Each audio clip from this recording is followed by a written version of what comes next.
Do do, and we're live. I'm not sure how my audio is, but I can't really tell until someone shows up. Hello, everyone, or rather, no one at the moment. Uh, almost 2K subscribers, and no one here. Nope. No. But it's alright. I'm expecting this. But I just need to go live. I just haven't gone live in forever. And I'm like, who has the time? Who has the time? I do, because I always have the time, but I've been watching Handmaid's Tale, I've been doing this, that, whatever. You know, we'll see. We'll see. I'm like watching my viewer numbers. It's quiet. It's really quiet here. But who knows? Who knows what I'm gonna do? Who knows? Who knows? Who knows what's gonna happen? Talking to myself. Talking to myself. Hold on. Should I spread the word that I'm live? I don't want to. I don't like doing that. But I kind of have to. But who knows? Who knows who's gonna pop up? You know? I need something to do with my hands. Let's do this. Because, as always, I always like to shuffle. I always have to shuffle. But I mean, I've got other stuff to do, you know? Like I said, I got books. Got a lot of books and a few decks. But mostly books. Too many books. You know? So yeah, I have 2 people watching, but probably just the silent viewers. But if you're watching, and if my audio is low, I feel like I'm quiet. But if I'm too quiet, please let me know. Because we're all... Oh, hello, Aaron92. As always, Aaron, you're always there. You're always there when I think I'm alone. Oh wait. So yeah, let's see. I'm gonna shuffle this, or maybe I'll shuffle this. I don't know. I was looking at my decks. It's been so long since I've done a live, and I've been like, here's the new decks I got. It's been so long that I don't even know what I've shown and what I haven't shown. There are some that I'm like, I for sure have not shared this, but there's others that I'm looking at and I'm like, did I? Or did I just like, or did I just share that I got this with the few people that I private message and talk about tarot with? Lurking in the dark. Oh, ooh. Yeah, let's see. Let me go to my YouTube here. Let me go here. Pause. Live chat. You know, I don't know how you... It's been a while since I've gone live, and YouTube updated quite a bit. So I don't know what it's like, you know, to go out. So far, everything seems the same. StreamYard. I love StreamYard. This shit is so simple. If you're looking to start going live or to do YouTube, I highly recommend StreamYard. It's so simple. It's too easy almost. But anyways. So Aaron, how have you been? What have you been up to since I've been live last? Which was like, when was the last live that I did? It was probably like months ago. Oof. Oh yeah, back in Halloween. We're in December. A whole damn month of nothing. Nothing. Damn. I just needed like a quick hiatus, you know? But yeah, let's see.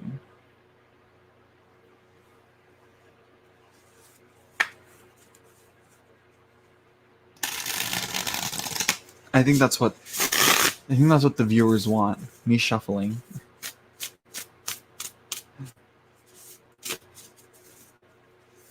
Because yeah, I don't want to just like it feels awkward to just like live chat like nothing, you know? Like I'm talking to myself, but that's pretty much what I do a lot of the time, and I really should get back into it, but I'm just so used to having like a few people here, you know, to talk to. But you know, let's see who that... Oh, hello. Oh my gosh, what is that? Oh, Maroya Moon. It's been a while, right? Maroya Moon, right? The name is so familiar. I'm sorry. I'm sorry. It's been so long. It's been so long. Yeah. Ooh.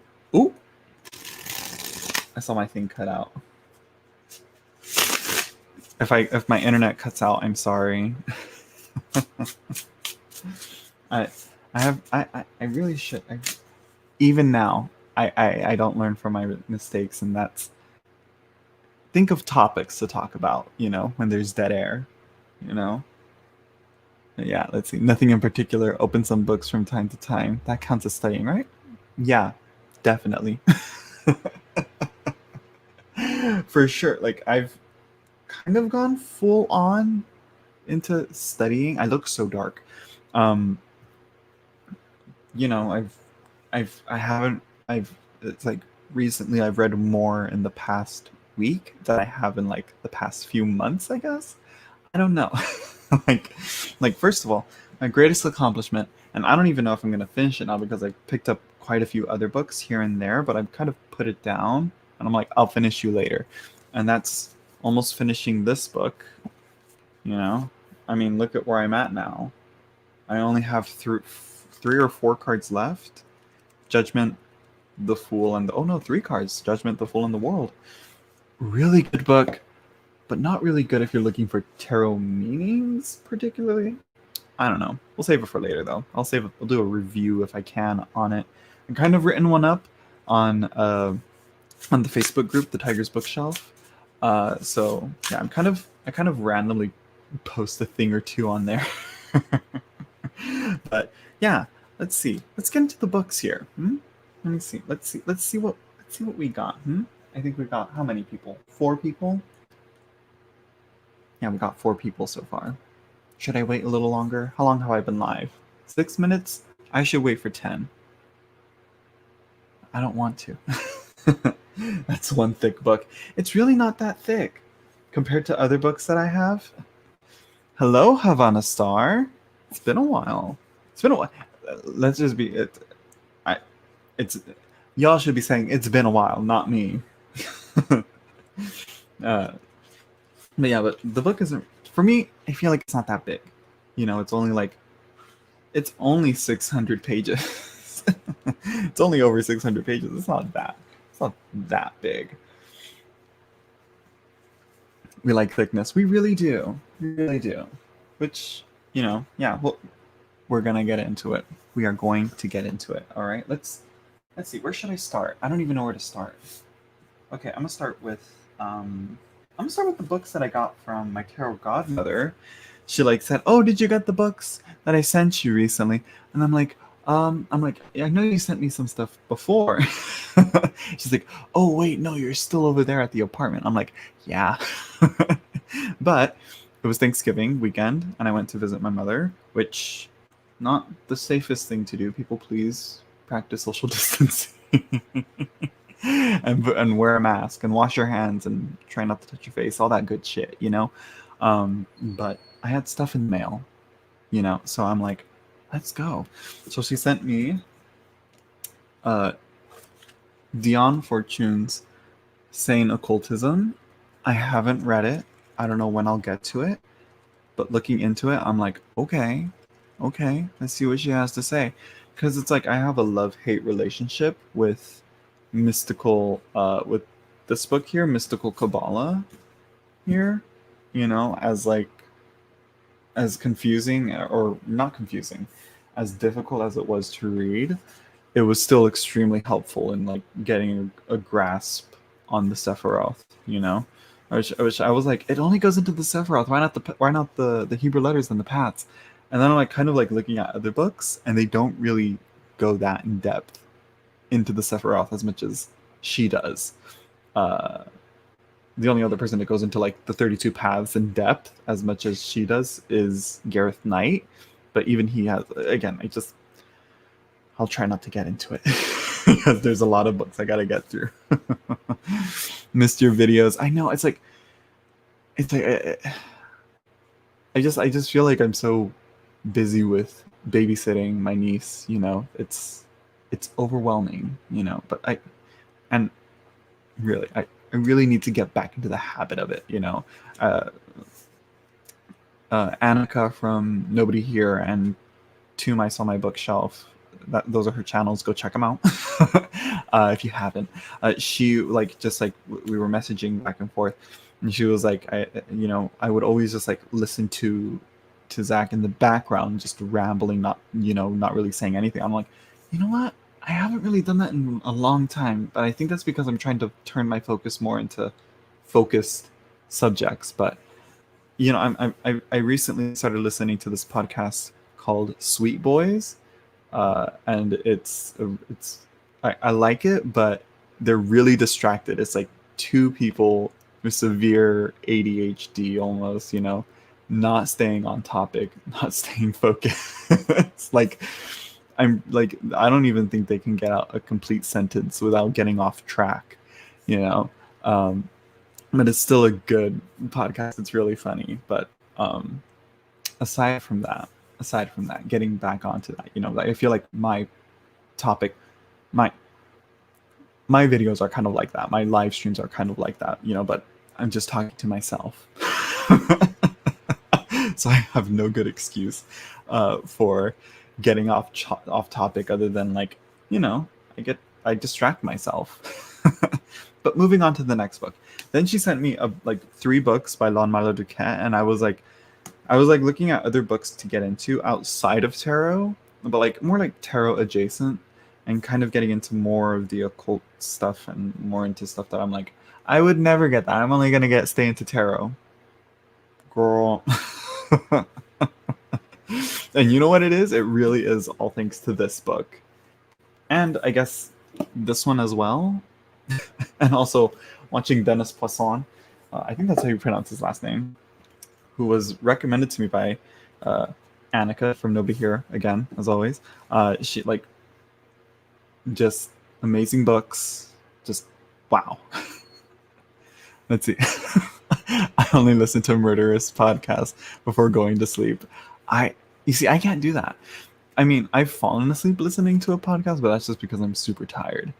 And talking to yourself is fine. Apparently, it's a sign of genius. I mean, then I'm freaking Albert Einstein. Who? Newton? Who? Who's the other guy? I can't remember. Stephen Hawking. Who? Neil deGrasse Tyson. Who? I'm just kidding. Moving on to the other books that my tarot godmother sent me. So I got 3 books by Lon-Milo DuQuette, and they were books that I was like, should I add that to my Barnes & Noble haul? Because I did a Barnes & Noble haul for myself. And one of them, I just got one book by DuQuette, and that was, spoiler alert, The Chicken Kabbalah.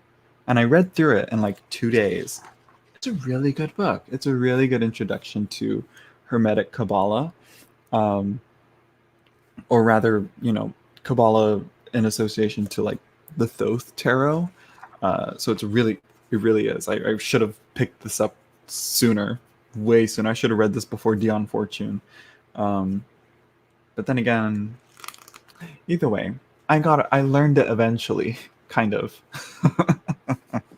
But anyways, I got that book because I'm like, okay, I'm kind of learning more and more into what Kabbalah is, and the Sephiroth and the paths and all that. I want to learn a little more. And so I was learning. I don't know.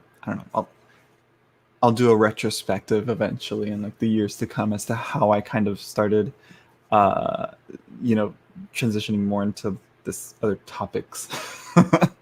I like the color of the cover, burgundy. I think so. It's a deep brick wine red. Is that even a color? I don't even know. Burgundy, yeah. So yeah, let's see. Then I got these 2 books. This book is actually kind of very interesting. A very interesting marketing idea, really. This is Allow Me to Introduce an Insider Guide to the Occult. This subtitle is kind of misleading. I feel. I would remove it and just focus on Allow Me to Introduce by DuQuette, and it's literally a collection of the introductions that he's written for other books. And I'm like, that's and I was like, oh well, thank God I didn't think I was getting one book, but I was really getting another. But I'm like, what a better way to get a beginner's book than reading a collection of introductions two books on a bunch of different subjects. You know what I mean? Pool of Blood Red wasn't as fancy as Burgundy. Let's see, that one is going on the list. I stopped buying books. Too many I haven't read yet. You see, that's what I'm thinking. But this book was so. Duquette's a really like readable person. His writing is really easy to read, and I think that's kind of the point. He's entertaining, and it's kind of important. Let's see, what is this? No, poisson, like fish. I think that's what it means. But no, not croissant. Poisson. I only remember the name. I only know the name from my statistics class in high school. Because there was a guy named Poisson. He had a theorem on, or whatever, an equation or whatever. But yeah. Yeah, okay, making sure I didn't miss any like messages around there. But yeah, it's apparently just a collection of introductions to different books on different topics, I guess. So yeah, I'll read through it and we'll see how it goes. So yeah.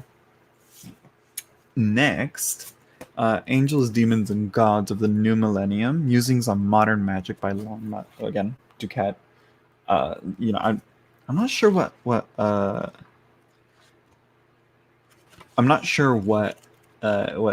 my tarot godmother thought of these books, but I'll have to message her. We'll talk about me and her will talk about it later. Maybe I'll do an interview with her if she wants to. I don't know if she will.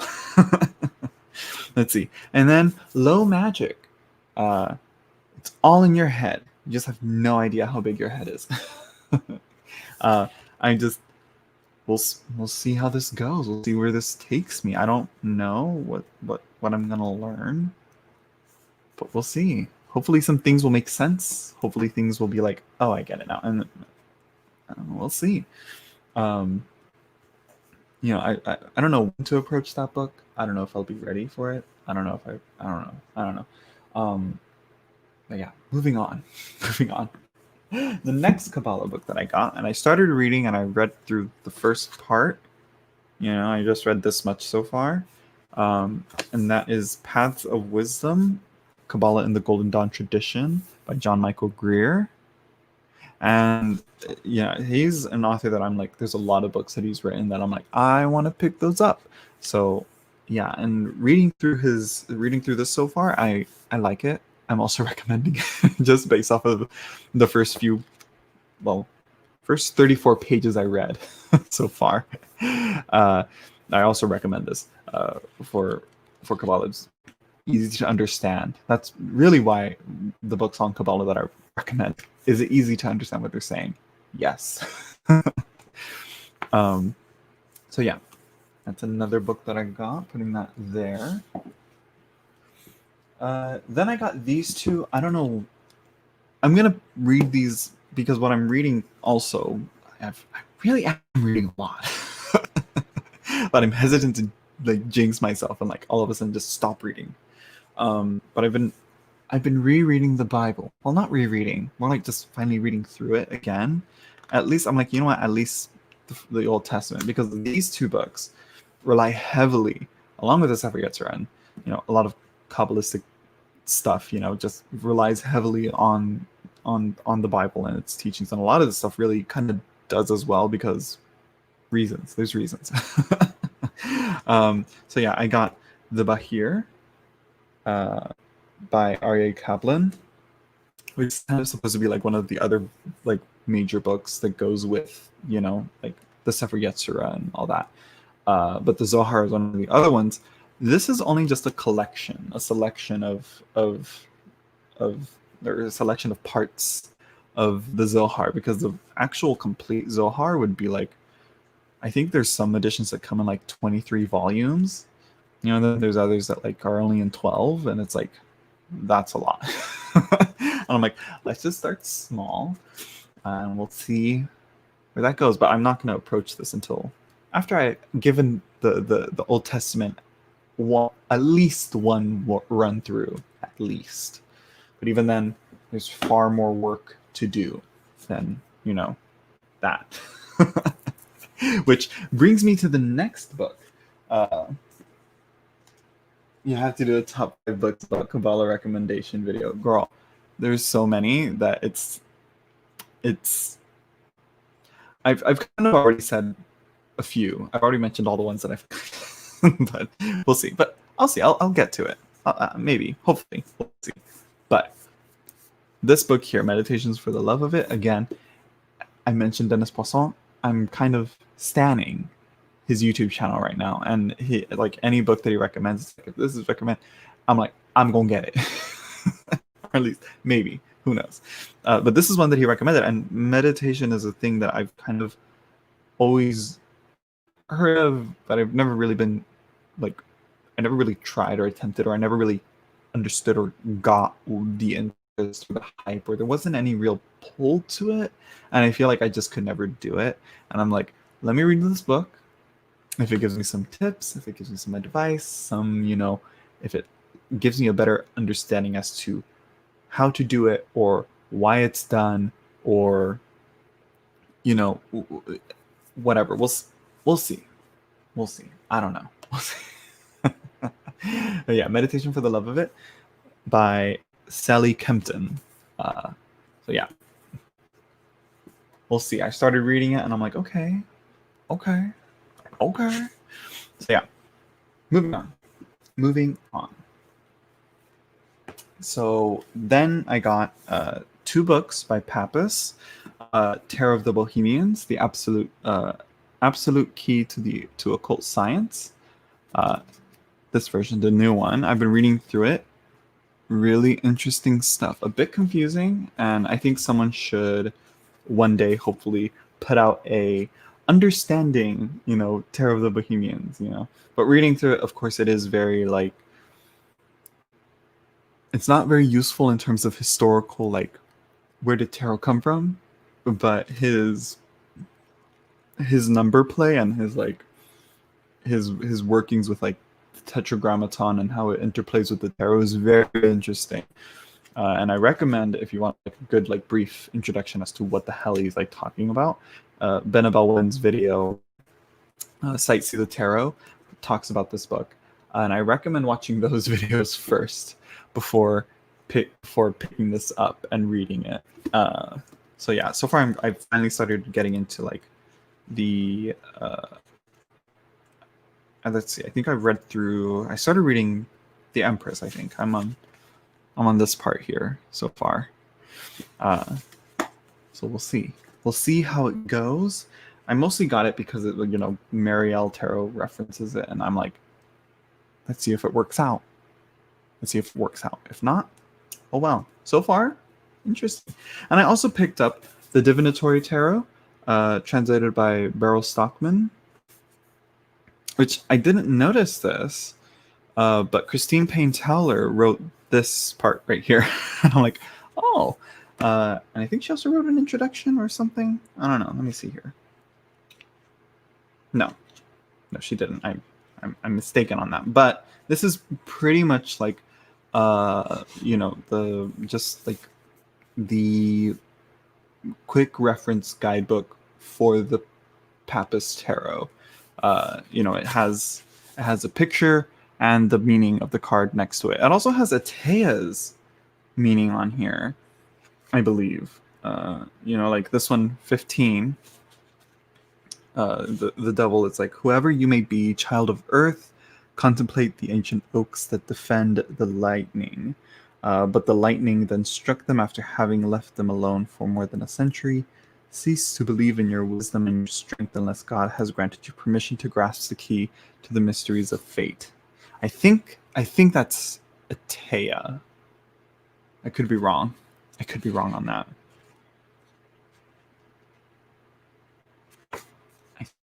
I don't know. Because it is very fortune teller-y, and it's mean, but I'm like, let me give it a go through. And we'll see. How it goes. And then I got another one that's kind of been very important for, like, study on the major arcana, Tarot of the Magicians by Oswald Wirth. And I thought it came with, like, a little pack, like an actual pack, but no, I forgot. You have to tear them out and cut them out yourself, I think. If I'm not mistaken, unless there's other editions out there that come with the actual pack itself as a card. But I got a deck, a Worth deck from US Games. I kind of want to find a better version if I'm still interested in that. So yeah. Let's see. Okay, so last books that I got. These are the big bucks right here. Well, not really. This one is probably one of the more expensive books that I bought, and let me tell you, I kind of feel like it wasn't worth it. Kind of. I don't know. We'll see. Hopefully, I don't know. I don't know how to feel about it. But well, let's see. Abiding in the Sanctuary by Tally Goodwin and Marcus Katz. It's about the Waite Trinick Tarot, which is the deck by Arthur Edward Waite, and what's his name? I have no idea. Trinick. I'm trying to find his first name. I have the book here. Finding it. John Bronze Trinick. J.B. Trinick. It's a beautiful deck, and I don't think we'll ever have a published, printed copy of this deck, and there shouldn't be, from my opinion and what I've read on it. But it's very simple. It's very beautiful. I'm going to show one more card because, let me see. Let's show the Magician.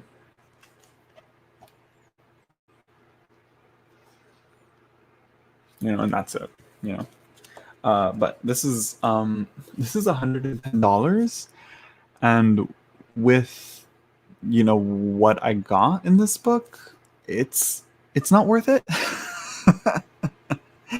I mean, it gives a good history on Trinick, and these people who you may not have even heard of. Trinick did some really cool looking stained glass windows, which I'm like, I want to go see that now. But in terms of the book, in terms of like talking about the deck, there's not much in there. I don't know. I kind of want to look more into it before I pass it off as something like worth our time or not. We'll see. Yeah, it's. I don't know. I'm happy to have like full, complete, like images of the deck in the book, to reference and look at. But what's written with it, I don't know. Get it for the pictures, I guess. They need an editor. There's a lot of typos in here. And I'm like, girl, I'm paying $110, and you guys couldn't take a few more days to, proofread your book. Hello, Elemental Cartomancy.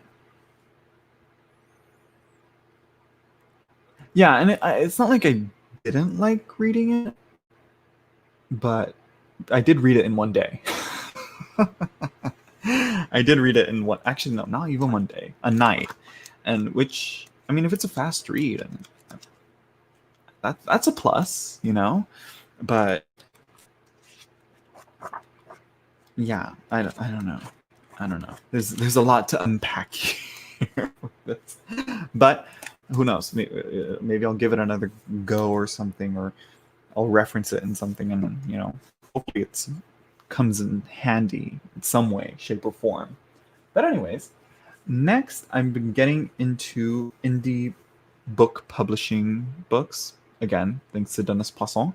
And I got a few books from Anathema Publishing, and I think I'm going to get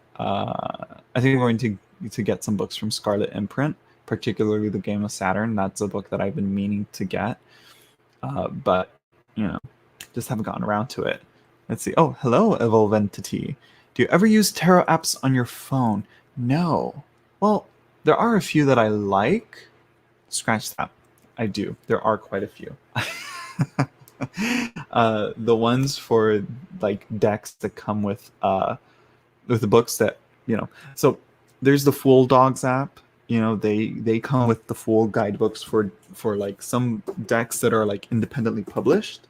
So for example, like book M Liber Mundi for the Tabula Mundi book, that is the full book is on that app. So if you don't want to buy a physical copy, you can get that app as an ebook. And so that's what I did with the Ma'at Tarot and the Journey into Egypt Tarot.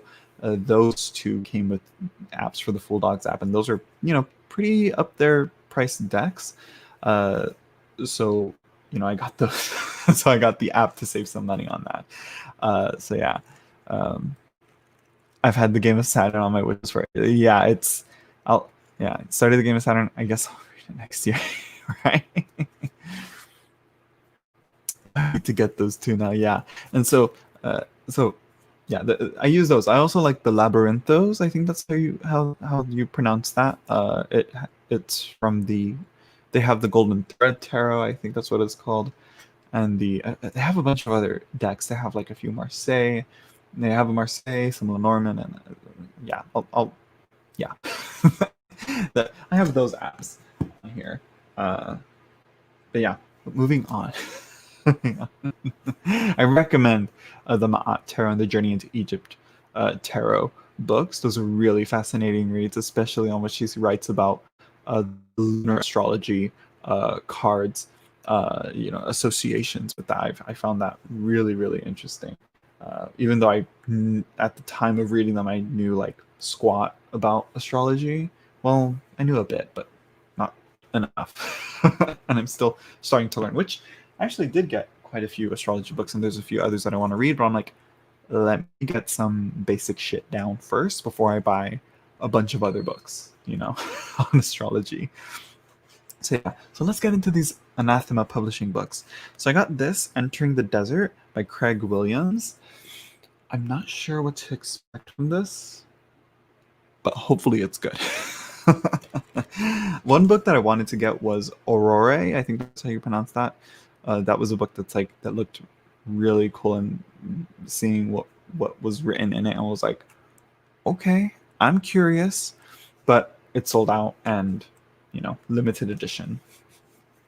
Next, I got The Dancing Sorcerer by P.T. Mistelberger. I'm sorry if I butchered that last name, but this is also another good book. Started reading. Typical Aries. I start reading it and then I put it down. But I need to come back around. I need to get used to start reading it and then putting it down and then picking up, kind of just cycle through them, And if I get bored with it, pick up a book that I started reading and finish it, And so it's essentially a collection of essays on the mind of the magician. So I'm thinking, okay, this is pretty much a book that you can take as well, not really, but kind of as a take on the study of the magician card as a whole. I'm pretty sure you can read a bunch of what's in here and apply it to the magician card as a whole, but it's a lot more than that.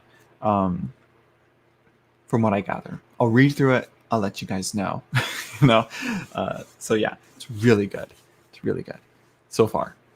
I like it. Next is I got these, and this is partially FOMO, but also, wow, really beautiful. I got Pillars, Volume 2, Issue 1, Circling the Compass. I mean, look at that. I mean, appreciate the quality.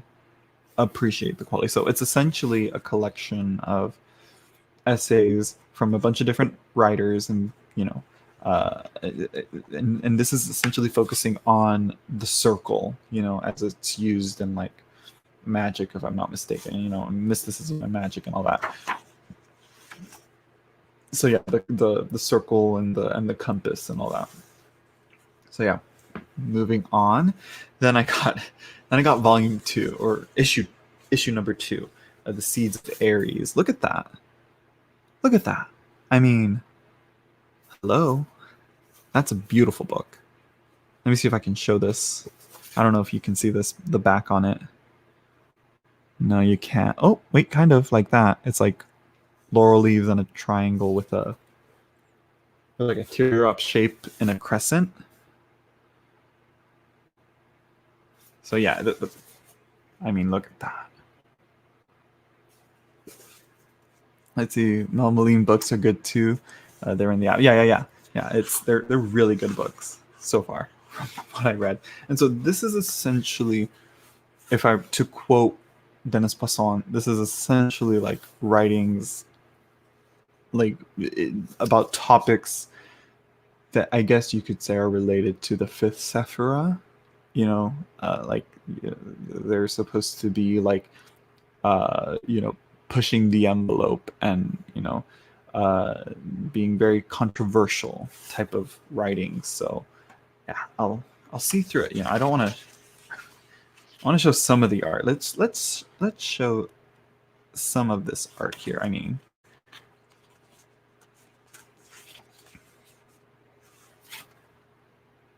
just a bit, you know, because that's one big draw to these. It's like there's these beautiful art pieces on here.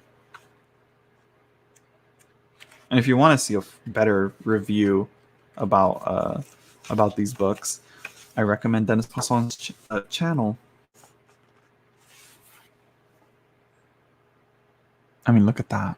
So yeah, I'm very cautious about these books though, because if you just like open these books and you don't know what, you know, if you're not comfortable with a lot of this stuff, then you know it's you'll definitely be like, what am I looking at? This is an unholy book. So yeah, yeah, The Seeds of Berries, and that's all I got. Oh wait, there's one that's like right in front of me that I forgot to show that I got. It's a brick, The Golden Dawn by Israel Regardie, which I'm like, who knows what I'll get from it. Who knows if I'll go through it. I think I'll just use it as a reference. You know, we'll see. But yeah, giant, massive. And that's what I meant when you said when I said Meditations on the Tarot is not that thick of a book. There are thicker books out there. So yeah, but moving on, let's move on to some decks, shall we? Some cards, some cartitas. So this is how can you miss that beast? It just blended in with all the other books that I got.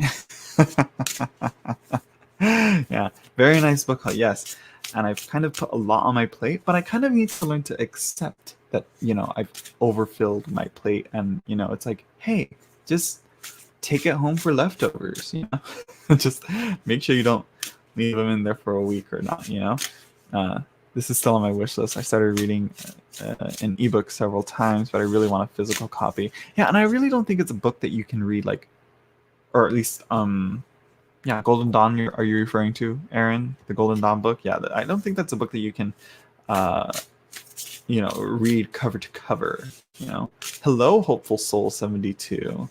How are you feeling tonight? Good. What did I miss? Pretty much all my books that I got that I showed. I don't know how many books I showed. Did someone keep count? It's more than 10. That also got us a weapon, doorstep, and a little table. Literally. A magician's table. Moving on. So the next, I pre-ordered this after a while because I saw the Green Wheel Oracle, and I really like that. Who's the artist? Do I have the box here somewhere? I don't want to find it. I don't want to get it. I'm sorry if I don't remember her name. But yeah, this is the Witch's Wisdom Tarot. This is a really I like it. I don't hate it. There's some cards that are like extremely simple and like weirdly modern, but not too bad, you know? It reminds me a bit of like, it's kind of like what the Gaian Tarot tried to be, in my opinion. But it's like but then there's like random cards. Like I feel like this card yeah, like this card here, it's a little simple, a little too simple. I want a little bit more, but I'm like, you know what? It is what it is. It is what it is. Because then I saw this card here, and this is a court card. And I thought this was like the Magician, but no, this is the Craftsman of Air. I'm like, look at that. I don't know if you can see that well. Yeah, let me see. And then there's like cards like this. I love these cards. You know, look at this. Appreciate your text and folks. Danielle Barlow, I think that's her name. It could be wrong. I appreciate your taste in decks and books, so I will say, all right. Where did you get it? This one, I got it off of Barnes & Noble. I'm trying to not use Amazon, so I just go to a different big chain store that's not Amazon. So yeah. This, I pre-ordered from Barnes & Noble. Mostly because I find that, like, because Amazon is so used, that the pre-orders from Amazon usually get delayed a lot more. I got these quite right on time, like when they were scheduled to be released from the pre-order. Yeah. So yeah. Let's see. Let me find another one. Like, I look at these. Like these two. Like these are kind of like from two different decks here. Like there's these very simple cards, like very minimalist almost. Not minimalist, but very like there's a lot of like blank swaths of color, but then there's like cards like this where there's like quite a bit going on in them, and there's like, you know what I mean? But yeah, I got this from Barnes & Noble.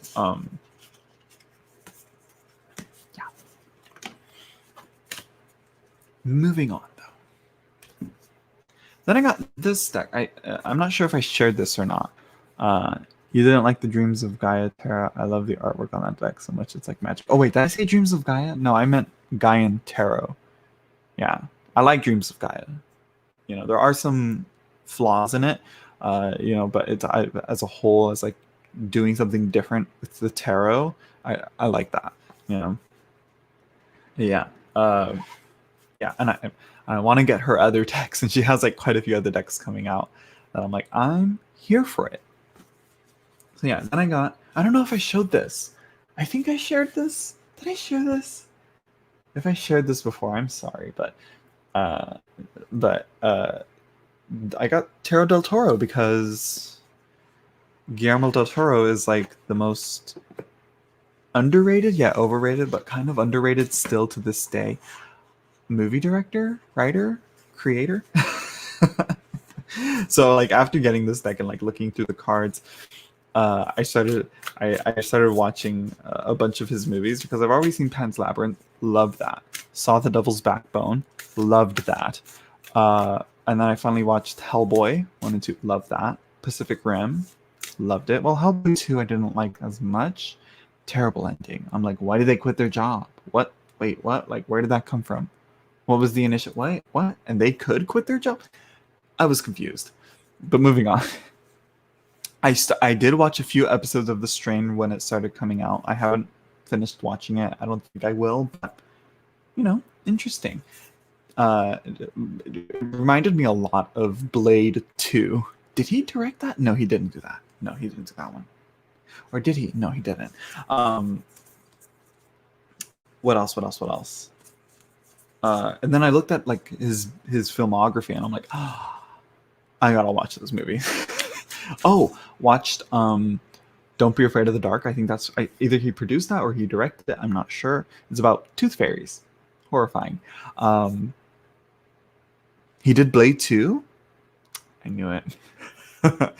Crimson Peak. Loved that. I don't think Crimson Peak was referenced here enough. Unless it was. I need to look through it. But reading through the guidebook, though, the little booklet here, do not pass this booklet off. It's really, really good. Blade 2 was it? Oh, I mean, I should have known. I should have known. That's another underrated film. But moving on. Apparently, he also knows how to read tarot. Apparently.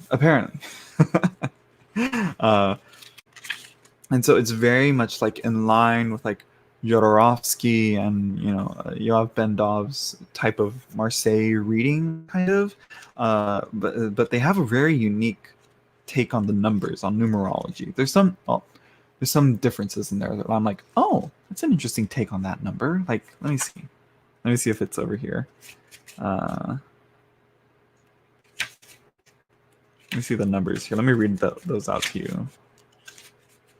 Yeah, okay, so number 1, origins, makes sense. The first step, the seed, the cell, potentiality, yeah, makes sense. That's number 1.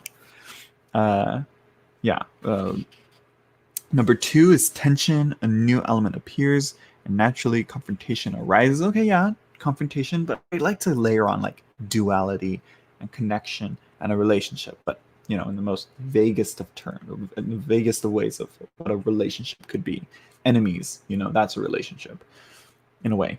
Number 3 is fruits. Okay, yeah. Number 4 is stability. Also makes sense. Number 5, conflict as well. Makes sense. Number 6 is frustration, though, which I'm like, what? And it says equilibrium disappears again for a long. Oh wait, no. Frustration. We are unable to cope with the conflict that has just started. Huh. Not Rider-Waite-Smith in my book, but of course it's like, because the numbers there, not Kabbalistic, I should say. I'll explain it later. Number 7, triumph. Number 8, defeat. And then number 9 is happy ending of the process, the harvest. And then number 10 is sterile closure of the process. Yeah. Cardstock is good. The only thing I don't like, and I wish they kind of did away with this and made it like little black flecks in there, like how like the ink from a wood block, will kind of like get on like some of the bits of wood that wasn't shaved down all the way, and it'll show up on there, kind of, but they kind of did this weird CGI kind of like wood background that's like in all the minor cards that really like throws me off when I see them, because it's like, why is that there? Why not just leave it like blank, like a plain white or plain, sepia tone background, But that's the only problem I have with, issue that I don't like about it, but I like it. Cardstock is good. It's matte and very flexible. 5 always messed me up. 5 of Swords is the worst one for me. Like, confusing wise, or is it like just like negativity wise? Yeah, I mean, like, that's the 5s. That's difficulty. That's the disruption. That's the one thing that comes into the structure of the forest to mess things up, or to shake things up, kind of. Did you order the Elemental Tarot by Taroteka Studio? They made the Dark Magic. I thought about it. I might. I don't know. I looked at it, and it, it's maybe, maybe. Who knows? That's kind of like so far. Scratch that. I was like, that's kind of so far how I feel with the Dark Mansion as well. So it's like, so far all their decks, I feel like, yeah, it's my Dirty Tricks card. I can see that. Yeah. I always kind of stick to like the victory and defeat, the sore loser and like a horrible like winner, or pompous winner. But yeah, Dirty Tricks, I kind of like draw that more to the 7 of Swords, but then again, 7 of Swords is very more enigmatic to me. Spite, yeah. But moving on. They apparently Taroteka Studio is coming out with another deck, which so far looks really interesting. From what few images there are, it's kind of sort of this. I think it's the same artist that made the Dark Mansion. I think, could be wrong. Who knows? For me, it's the 8s, huh? Okay. Yeah, 7s and 8s. I've noticed that I'm like as a number, it's the meaning of the number. I just can't seem to pin down a good number that makes sense for them. I enjoy conflict, Aries Sun. You see, it's like I have a weird. I avoid conflict, But like sometimes I'm like, you know what? Y'all just need to fight it out. Sometimes I feel. But anyways, the next deck I got, I have 2 copies of this. One's the special edition, and this is the mass-produced version. And that is the Cosmic Slumber Tarot by Tilly Walden. She has a few graphic novels, which I kind of want to read, but I got her tarot deck first because I was looking at the deck and I'm like, they did their research. They did their work, you know? They didn't just, willy-nilly like do it. They did their research. I highly recommend looking up the interviews that they did. I'm not sure if it's on YouTube. I don't know if you can watch it on Instagram. But yeah, I'm sure you've seen it. I'm sure you've seen it around. I would say when it comes to the special edition, I mean, it's really not. I brought the mass market version for a reason. I have the limited edition back at my house, and it may stay there, or I might get rid of it. I don't know. We'll see, because it's like this is fine. This is really all you need. But yeah. Oh, Hopeful Soul. I do readings. Girl, go to my channel. Look up the other videos I've done in the past. I do readings.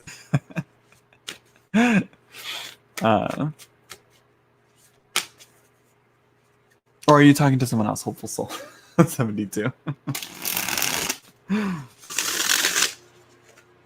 Ooh, I hear my fan getting all excited for some reason. But yeah, I like the cardstock. I'm really excited for a few of the other decks that Liminal 11 is coming out with. Though this is... Oh, wait.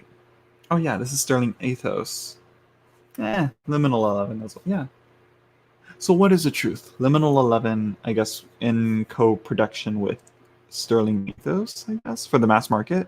I think the limited edition might be different. So yeah. See, the Eight of Swords makes me face self-induced limiting thoughts processes. Yeah. When I pull the Eight of Swords, I have to examine my behavior and see how I contribute to the problem.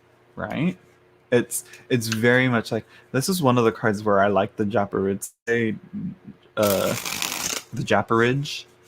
depiction of the Eight of Swords, where it's like the woman is like kind of like she has her hands behind her back, and there's like she's in a locked cell, but the key is like right there in the lock, and it's kind of like something that I've been like telling my sister a lot of the times, kind of jokingly, but also like it's a good lesson and it's a good like thing that you'll notice.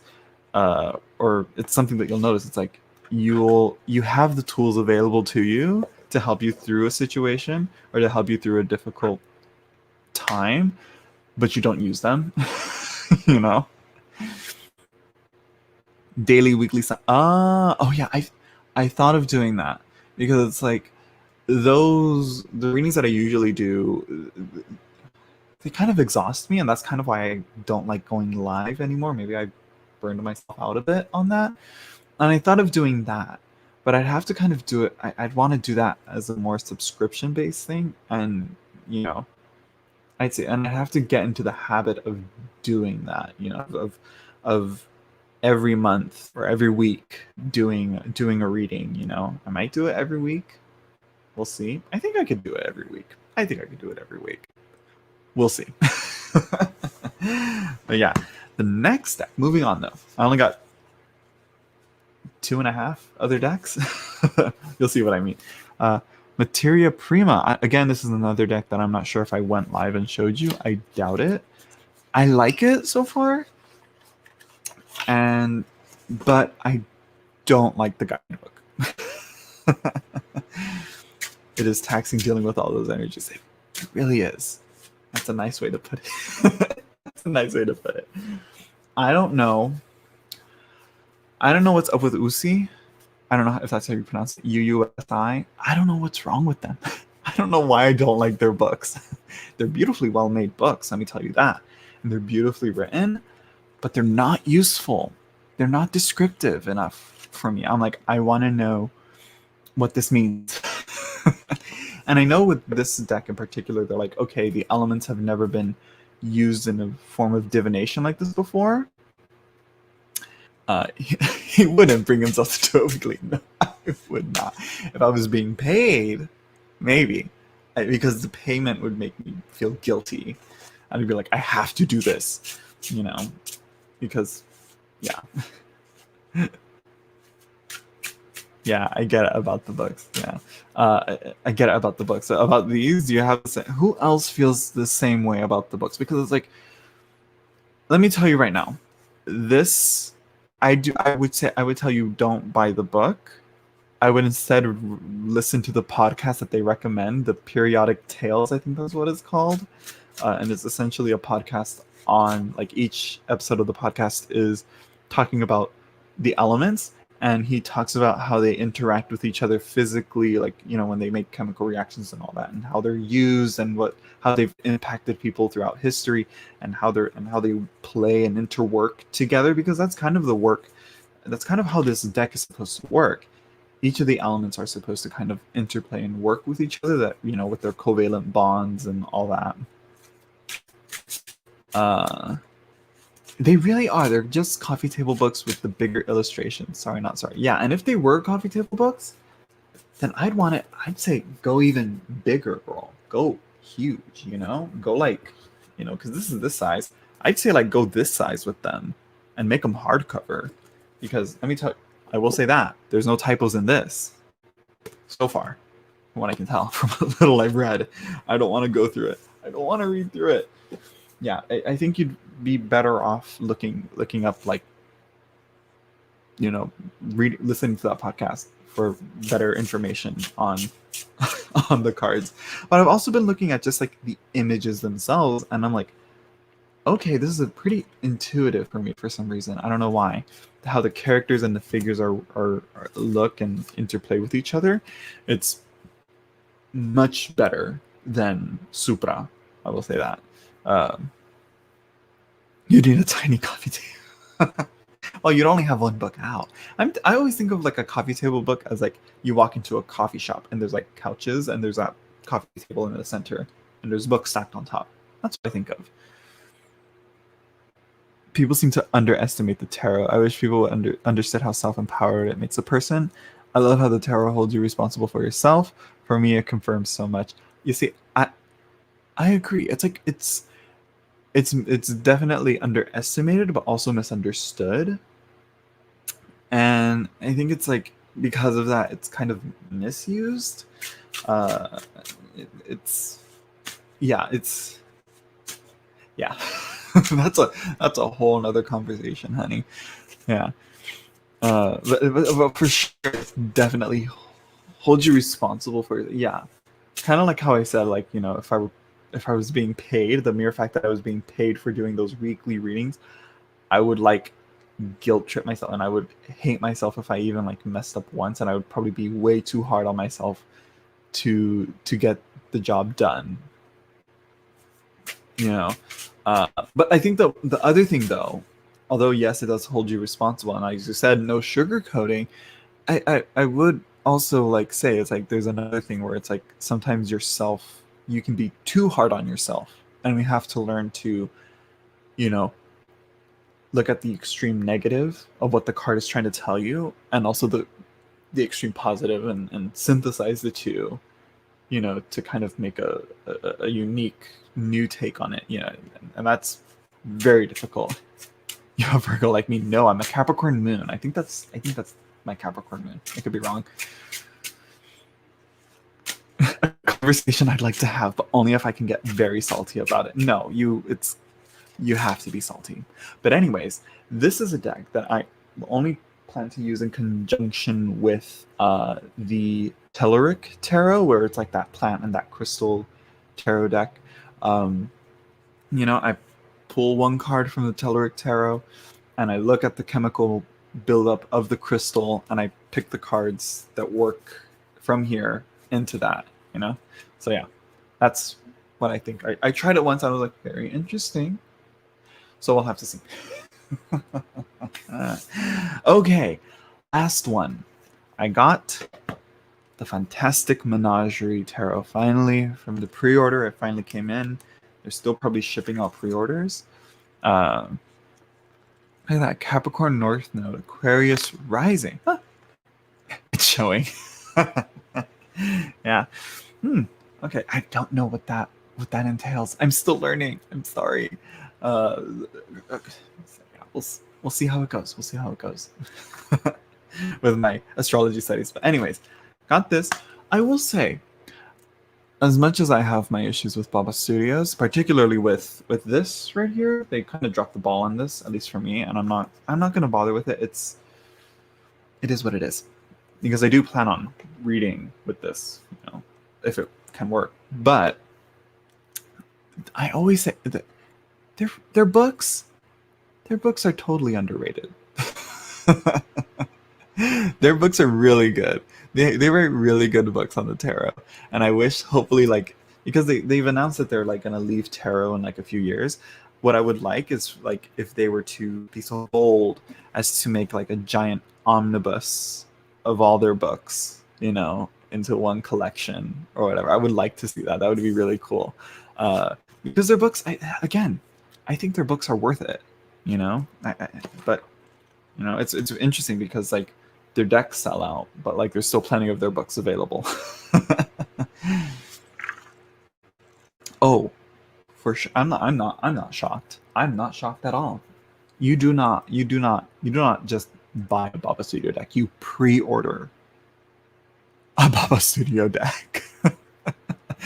And by that I mean you set aside a bit of money for the Baba Studio deck when you know they're coming out with the deck, and you keep refreshing that Facebook page. I went to the website. Yeah, luckily enough.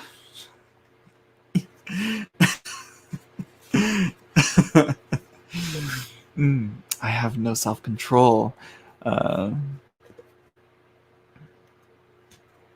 look at that. Havana Star on it. So I got the deck. I wish they did this with the Victorian Romantic backs. Look at this. This is gorgeous. I wish they added the metallics on the Victorian Romantic backs, but they didn't. They missed out. But another thing I will mention is I wish they kind of toned it down with the metallics. As beautiful as they are, I kind of wish like only certain parts were metallic or something, I don't know. Just my opinion there. Because there's like some like like every single line is given metal, the cold stamping. Yeah. I have a thing where I can't handle animals. Yeah, I understand, and it's so weird. His art is so weird, but I would recommend this looking up into his life. They do a pretty good job of like talking about Granville, the artist that illustrated these pictures, and his work and the things that he wrote about and how he was like. That's again just reading the introduction. And I for sure, I will. One day I'll do like a whole Baba Studio, read through one day, But what they write about his like life and the history about him, pretty good. And again, well written, really well written, or okay written. I don't know. Some people would be like, "That's not good writing. This is good." I'm like, I don't know. I can understand what they're telling me. That's good writing. It's either nothing or fully shiny metallic party, no middle ground. It's like, come on, Which is why it's like when I see Mel Maline's decks with like the silver border or the gold border around it, I'm like, we don't want that. I want details, metallic. But yeah, this is, and when you say like animals and insects, it's like what I like is that he did all of it. Like here's the death card with the Hercules beetle, or I think right? It's like a stag beetle or something. Or Goliath beetle, I think that's what that is. But it's like he has a diverse amount of animals and creatures in here. Here's the hermit. It's like, why have all this metallic here, but then not do the light? Like, why not make the leaves dark and the violets or the flowers metallic and the bug metallic and then the lamp metallic and call it a day? Why'd you have to go with the leaves as well? Just a question. You're kind of overdoing it. Yeah, the backs are gorgeous. I love these backs. I like these backs more than the special edition. I will say, just my opinion. But the special edition, I love a good wooden box, you know. But yeah, it's, and this one I did open. This one I did open. Unlike my Mythical Creatures Tarot, which is still wrapped and sealed for a rainy day. Their bags, I always get a bag, and I'm like, oh, I really should get a bag. I don't want to get it. It's like bags or books and decks. A bag or books and decks. Books and decks. Yeah, I got both, girl. Girl, I wasn't gonna miss out on this. The hell? I mean, look at how big they are. Ooh. I mean, look at that. That's huge. That's huge. That's like the size of my face. You know, here's like a standard tarot. Close enough, you know. Look at that. That's big. But I kind of wish they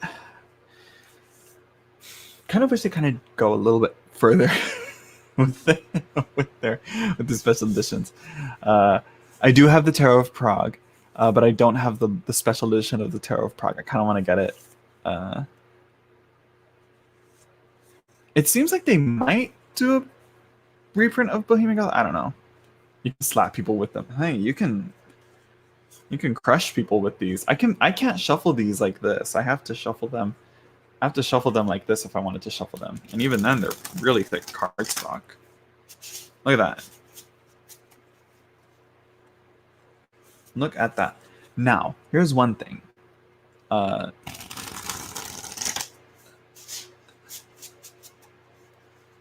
heard whispers of it.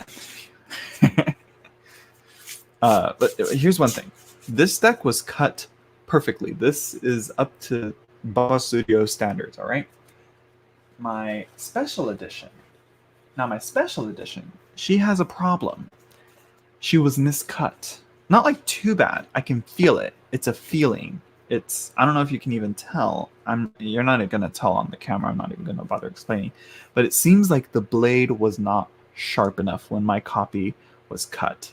I'm not gonna bother Baba Studios and ask for a replacement. I'm fine with it, really. I'm like, whatever, you know. It's not too detrimental to my shuffle that it's gonna, you know, that I feel like I'm getting an uneven, randomized, a non-randomized good shuffle mix in there.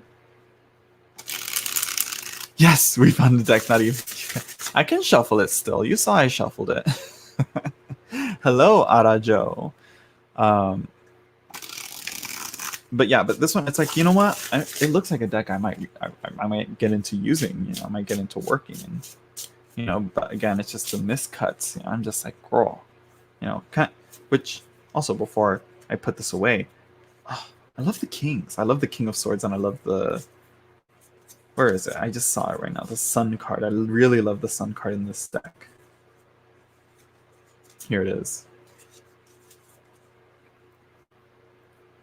Look at that. Look at that Sun card.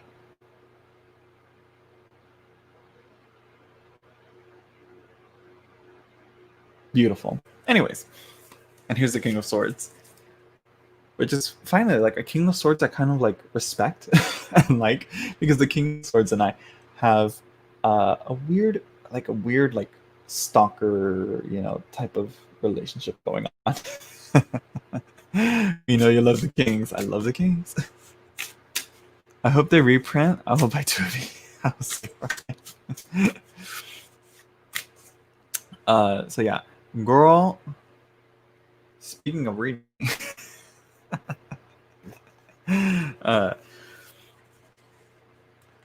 so yeah, really good. I will say, the cover is a bit lackluster. I wish they chose a different card, or I wish they had the full background or something. I don't know. Again, I think a different card would have been better for the cover of the box. You know what I mean? I think either the Emperor or even the Ten of Coins would have been a better pick. You know, look at this. You know, for the Fantastic Menagerie instead of that. But I guess no, it kind of does match up with the feeling of the deck. Like you see the cover, and you're this is what to expect from the deck.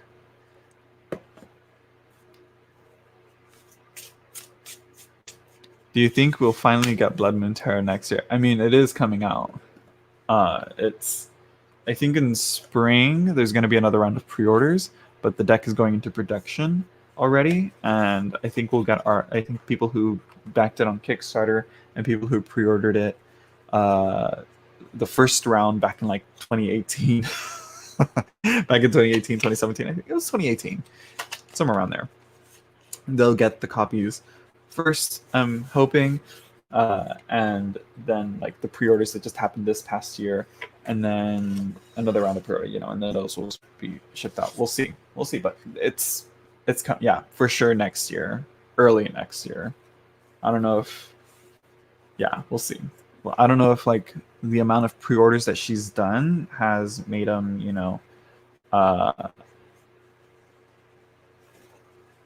I don't know if the amount of pre-orders has made it so that like the first print run has like sold out, and she'll have to wait to order another print run or something. And so if she wants another pre-order, who knows if those people are going to wait a little bit longer. I don't know, girl. I don't know. But yeah, but you can usually get a few you can usually read all the updates that she makes on the Kickstarter. They're not like restricted to Kickstarter backers. Except for a few posts, but she also has an email list, which she posts here and there. But yeah, to answer the question, yes. Yes, we are getting, like, they're printing them right now. they're printing them right now. Now, I think did I order it with the book? No, I just got it with the nice box. Putting that upside down. But the book is apparently is gonna come out later. I don't know what's going on with the book. I don't know if she's been writing it or not. If she wrote it all, I don't know. Yeah, January, like Havana Star said. Literally on this very month. Literally, they're being printed. Or maybe they're being shipped out. I don't know. I haven't checked to see if there's an update.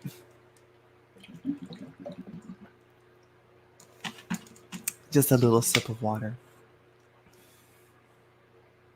I should really be drinking tea. My throat is killing me. Let's see here. Let me check Kickstarter real quick. See if she hasn't done an update or not. Nameless One finished editing the little booklet with the deck, so that's going to go into production. But the big book still has some work to do with it. The Nameless One, creator of the Children of Litha deck, I should say. I should clarify, which I'm excited for that. I'm excited for it. I'm excited. Let's see. Let's look it up. I don't know if she's updated it. I don't know if she has. I doubt it. Yeah, I don't think she hasn't. But yeah, October 23rd was her last update. It says final production, So yeah, girl, the wait was long. There were mistakes made, in terms of planning and expectations as to what goes into making a deck like that. But honestly, it's gonna be worth it, really.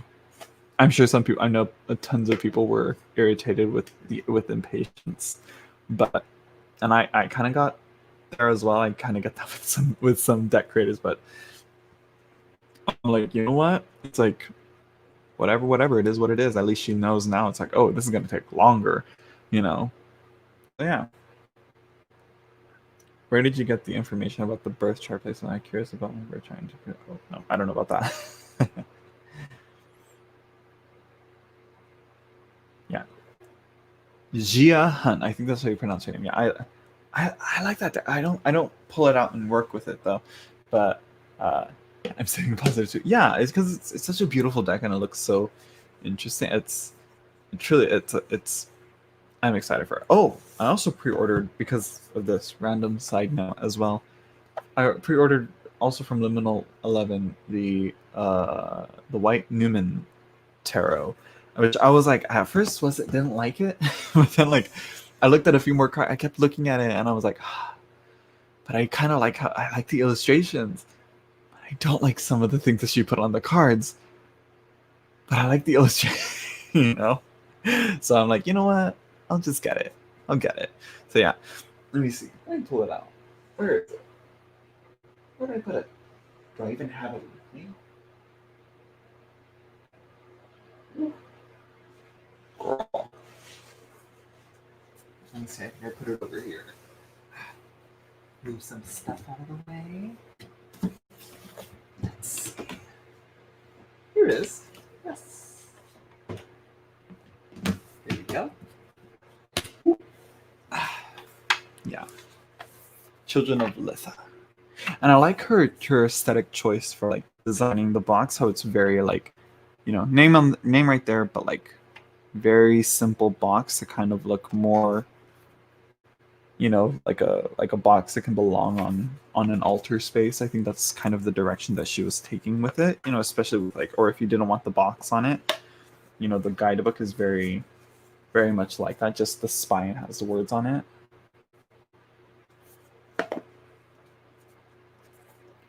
But yeah, I should really give this deck a chance.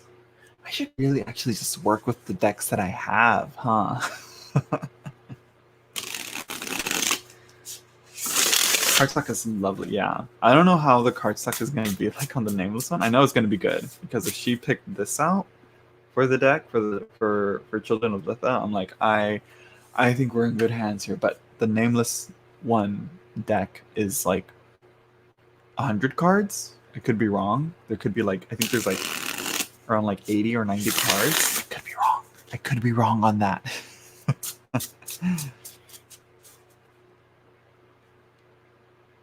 Yeah, look at that. Beautiful. Anyways. What else is there? What else is new? I think that's it. I think I did everything that I needed to get into. Yeah, I think I'm gonna hopefully this weekend I can go to Barnes and Noble because I got some coupons, rather a coupon, and you know, we'll see if I can get some other stuff, you know, some other books that I've been eyeing, you know. I've got I like, yeah. I'm like, should I spoil it? No, it doesn't matter. No, you know.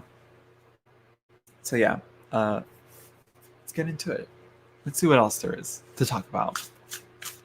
The deck has one of my favorite Queen of Wands, the Empress. I love the Empress in that. Yeah, it's a beautiful deck.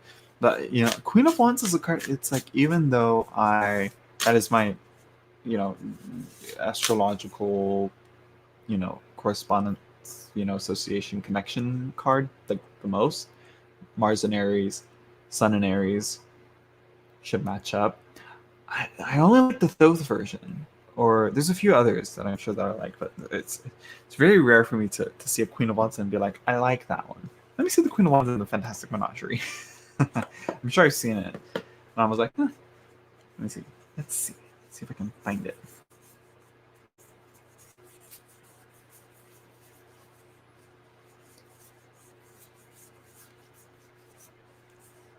I like their Queen of Cups. I mean, look at her.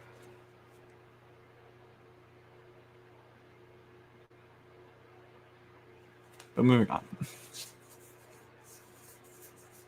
2, 8, 8, High Priestess 6, 10. Queen of Wands. I like the little fat cat.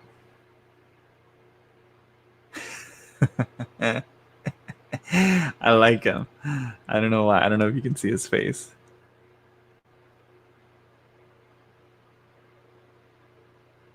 Yeah, okay. I don't hate it, but I don't like it either. Significator, mine too. Yeah, it's supposed to be, but I found that I like the King of Pentacles more, or there's a few others, or the King of Cups, you know, or the Queen of Pentacles, more than the Queen of Wands. True Black, yeah, True Black as well. Yeah, I see a lot of like aesthetic similarities for some reason with the Children of Litha. But True Black, it's like I feel like it was. I think it's a bit overrated, overrated as well. Everybody was so excited about it. I got it, and I was like, okay, you can't shuffle that deck. I'm like, you might as well have just made it like tiles, which I actually would have liked. That needs to be a thing.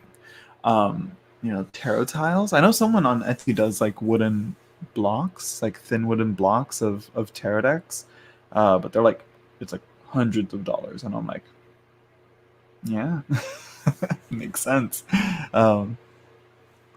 But True Black is just, I like it, but I don't know what it is. Maybe it's too sterile. I don't know. I don't know what it is that I don't like work with it more than I should. Have you had any serious readings with the Fantastic Menagerie? I feel like I want to stop giggling at it. I haven't, girl. I've only laid out like 3 cards for it, to show some people, some of my friends. I'm acting like I have a bunch, like I talked to a bunch of people. I don't. It's the Tarot Tube and Tea group. I was like, here, look at this, I got it. But I feel like, you see, that's the thing about Baba Studios.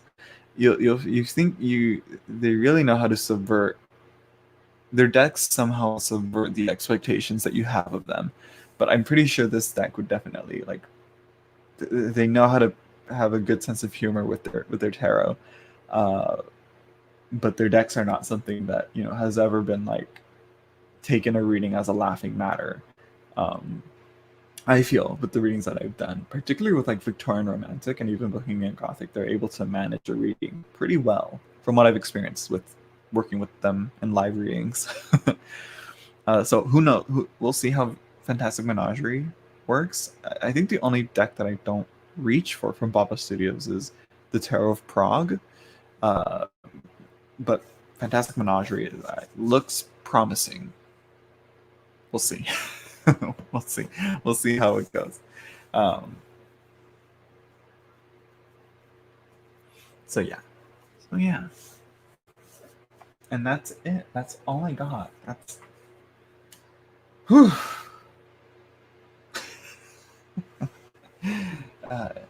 I'm looking at all the other books and stuff that I got. I'm like, is there really nothing else that I got? Tarot of Prague. Why not? I don't know what it is. Maybe it's because it's Prague and I haven't, I've never been to Prague. Or maybe it's just the collaginess of it, which, by the way, I'm warming up more and more to collage, but for some reason it's such a, it's like a, there's no connection, So, but it's beautiful. It's beautiful, but it's yeah, it's not. It's like it's kind of looks like it's designed to be a genre-less deck where it's like Prague is like the city. I don't know. No, not that it's too busy. It's like it's some. I don't know. I don't know how to describe it. It's not bad. It's just a personal thing, really. It's eh. Again, I don't know how to describe why I don't reach for Tarot of Prague. I mean, it's like Bohemian Gothic. I thought was one that I was like, I wasn't gonna like working with, and that's when I'm like, that's a good deck. Victorian Romantic, although very, very beautiful, it works. It works.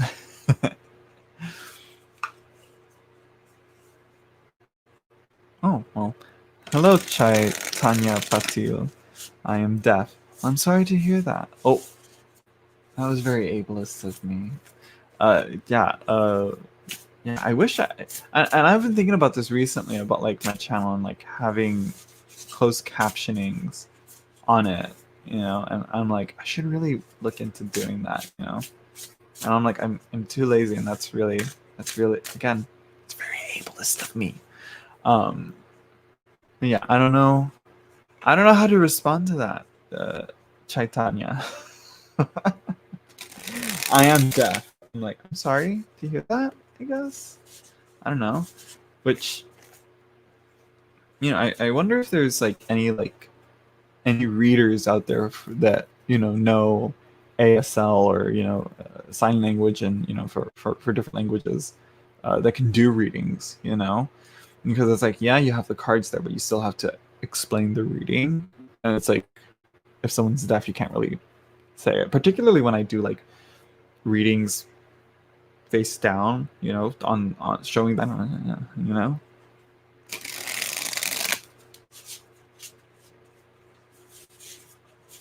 Good night, Hopeful Soul 72. I should be heading off too. I've been on for an hour and a half, and my throat is killing me. Like I said, oof.